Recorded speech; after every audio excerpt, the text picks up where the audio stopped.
someone I know posted like Wildin' Out is auditioning roast battlers and rap battlers. I was like, well, I have all these YouTubes, and I also battled Jacob Williams on one of the roast battles. I'm like, I might as well. And he was already on Wild 'N Out at the time? He had already been on Wild Out for like years.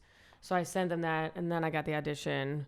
And I think the audition, they accepted a lot of people because I got there, and I thought it was going to be like my call time was 2 p.m. and I was like in and out. And of course, it was hours behind. Millions of people there. And I'm like, I got discouraged by the minute.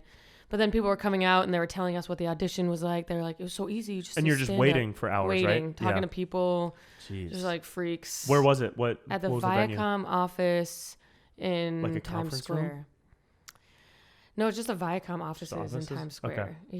Yeah. So I sent in my roast masters videos, and then they accepted me, and then I auditioned in front of Nick and Niall, Annie and Shelby and a couple other people, and just did stand up. And then they're like, what else you got? And I was like, I have some bars for the Big Mac. Because I looked at all the people on the cast, and I was like, I have some bars. And I said something about him losing his feet from diabetes, blah, blah, blah. But people were coming out from the audition, and they were telling us what it was like. So I was like, okay, I'll be ready. Yeah. And then that same day, there was a callback. The same day? Same day. They were like, stay for the callback. So that first audition where you're doing stand-up, is that just you solo in the room in front of the producers? So they saw everybody one by one? One by one. Holy shit. Yeah. That's insane. No wonder Nick is in the back in a hoodie. He's probably sleeping half the time. He's sleeping. Yeah, I think he's sleeping. Wow. So how long was your stand-up that you did? Was it like 2 minutes? 4 minutes of stand-up, yeah. Wow. Pretty funny. It was like kind of awkward. Yeah. So then they tell you to stick around for the callback.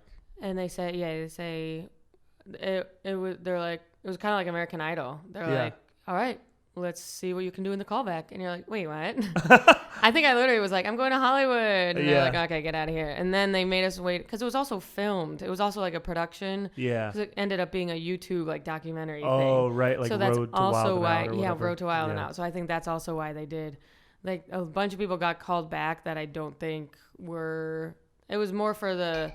So then in the callback, we all waited, and they did a 2-team wild style, which was like so insane.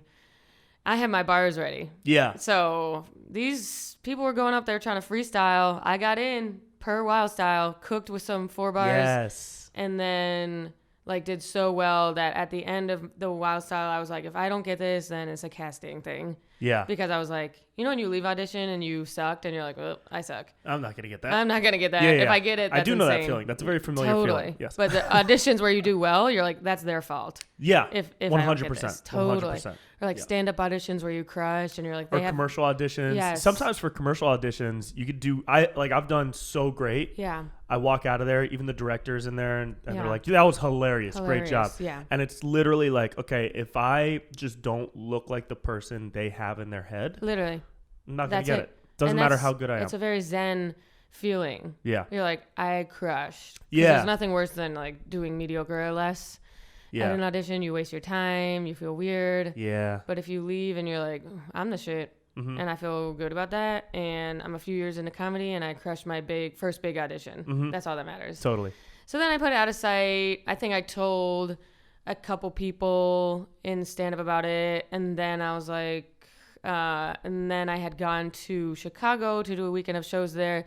And on my flight back, I bought some Wi-Fi, logged in, and they had emailed me. Nice. Come to Atlanta. Amazing. Yeah. How long between you walking out of that second callback and getting that email?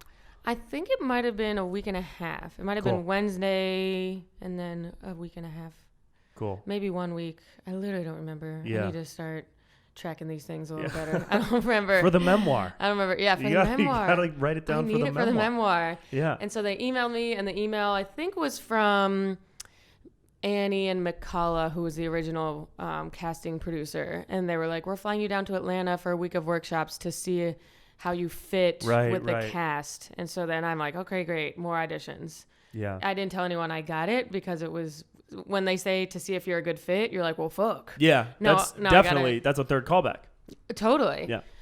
So I didn't really I told a couple people I told like the booker of the club that I work at the most, New York Comedy Club, I was like, I may or may not be back in 1 day or a month. So just to let you know, I only told a couple people, and then we had a week of workshops. The hotel room thing or the conference room thing we did, we had a week of those. Literally like 9 a.m. to 5 p.m. And that's where they're cutting people still, right? Yeah, like the first day, Niall, he's executive producer. For those who don't know, he circles us all up in a huge group, and he's like, just so you know, the circle is way too big. Oh, my God! Not all of you are staying. And you're like, oh, my God. Jeez. What the fucking fuck, dude? Wow. I'm like, I'm 27. I'm too old for this. Yeah. This is not soccer. This is...